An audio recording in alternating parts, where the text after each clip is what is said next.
18h24 sur RDC 95.5 FM, bienvenue à tous ceux qui viennent de nous rejoindre. Spécial Pierre Bourdieu aujourd'hui, donc qui est avec nous en direct. Pierre Bourdieu, votre œuvre considérable repose sur une idée forte, la reproduction sociale. Tandis que vous avez mis au point des outils d'interprétation incontestables, efficaces.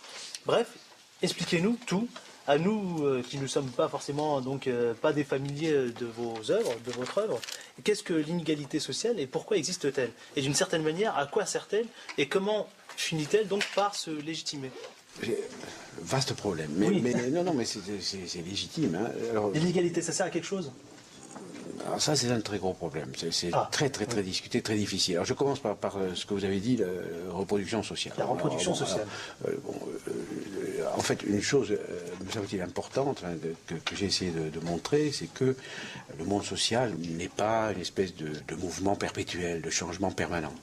Au temps où j'ai commencé à m'occuper de sociologie, un des mots que les sociologues, entre guillemets, avaient le plus souvent à la bouche, c'est le mot de mutation. Tout est en mutation, ça change, ça change. D'ailleurs, encore aujourd'hui, on dit les femmes changent, les hommes changent, les femmes changent parce que les hommes changent, etc. Tout change, tout change, tout change. Et alors, moi, j'ai eu très vite l'impression que il y a des stabilités, de l'inertie. Alors j'ai essayé par des techniques statistiques, enfin d'une part d'établir ces inerties, ces constantes, qui d'ailleurs rendent la science possible. C'est parce qu'il y a des constantes qu'on peut comprendre. Bon, et aussi de les expliquer, c'est-à-dire de comprendre pourquoi c'est comme ça. Alors, on arrive à l'inégalité. Bon, alors, parmi les facteurs de stabilité, de permanence, il y a évidemment la transmission du capital. Bon, le papa riche, on peut donner de l'argent à son fils pour qu'il crée une entreprise. Bon, par exemple, si il fait des études pas terribles, il a tout raté, même une petite école commerciale, comme font les fils à papa aujourd'hui, le papa peut lui donner un pécule et puis il démarre. Bon, alors, celui qui n'a pas, et du coup, il va se reproduire, il tombera pas, il ne deviendra pas ouvrier, etc. Bon. Voilà.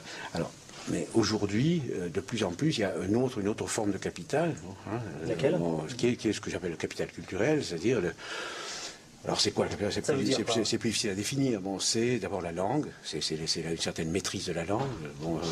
La langue française, mais la bonne langue française. Bien sûr, tout le monde parle la langue française en France. Même les immigrés qui sont là depuis un an, ils parlent la langue française. Mais c'est une langue française qui n'a pas de valeur sur le marché scolaire. Bon, si vous parlez cette langue-là, vous aurez zéro. Bon. Alors, c'est la langue, c'est tout ce qui va avec.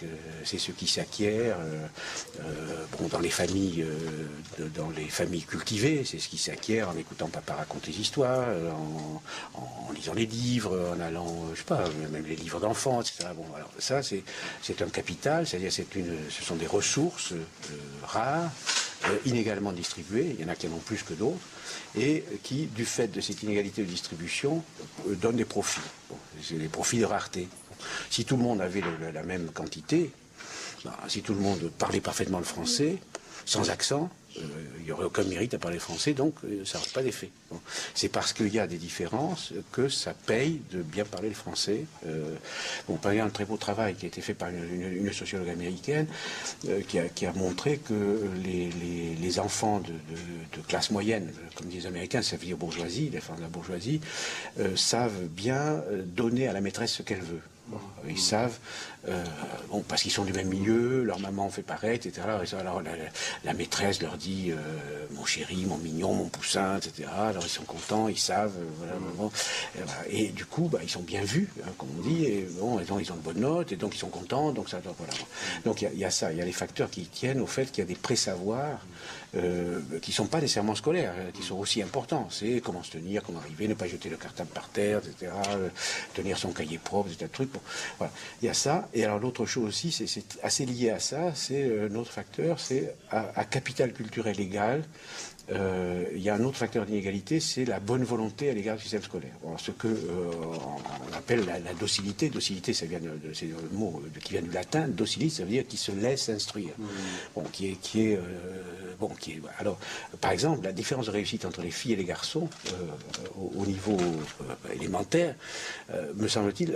Les filles réussissent mieux que les garçons. Voilà, les filles réussissent mieux que les garçons au moi jusqu'à un niveau assez élevé de l'enseignement secondaire, en grande part, à toutes choses égales d'ailleurs, parce qu'elles ont plus de docilité. Alors ça peut dire que c'est dans la nature des filles, c'est parce qu'elles sont dressées de manière à être dociles, et elles sont plus préparées à donner au système scolaire ce qu'il demande, c'est-à-dire de la bonne volonté, elle se regarde la maîtresse comme il faut, ou le maître, et ça paye, c'est récompensé. Étant récompensé, ça renforce l'incitation, etc. Voilà. Donc on a une. Alors j'ai donné quelques facteurs, mais c'est beaucoup plus compliqué pour. Et les hommes, par contre, eux, ils sont plus rétifs.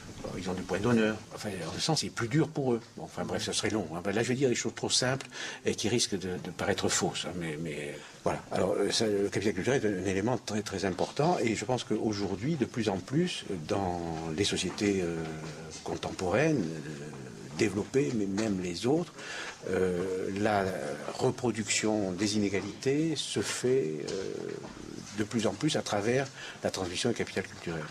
Et alors ça, ce sont des choses qui, par exemple, encore une fois, quand j'ai commencé à travailler, on disait la mobilité sociale, les États-Unis sont le pays de la mobilité, une génération, self-made men, etc., etc. Bon, c'est du bidon, c'est du pipeau. Il y a eu des travaux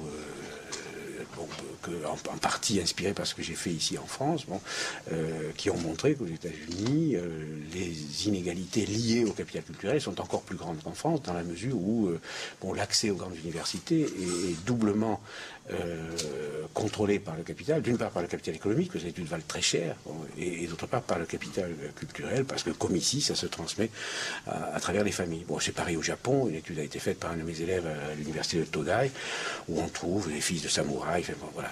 Je reviens à la question que vous avez posée tout à l'heure. Il y a des inégalités. Ces inégalités, elles tendent à se perpétuer. Je ne dis pas qu'elles se perpétuent automatiquement. Mais vous n'avez pas répondu à ma question tout à l'heure. L'inégalité, ça sert à quelque chose? Au fond, c'est un problème, j'allais dire métaphysique. C'est un problème sur lequel un sociologue n'a pas tellement à prendre position. On connaît les sociétés, il y en a au moins une qui a été étudiée par une ethnologue de mes amis, Marie Douglas. C'est une petite société où il y a pratiquement pas de différence. Pratiquement, c'est une société archaïque. Il n'y a pratiquement pas de différence, et ça marche très bien.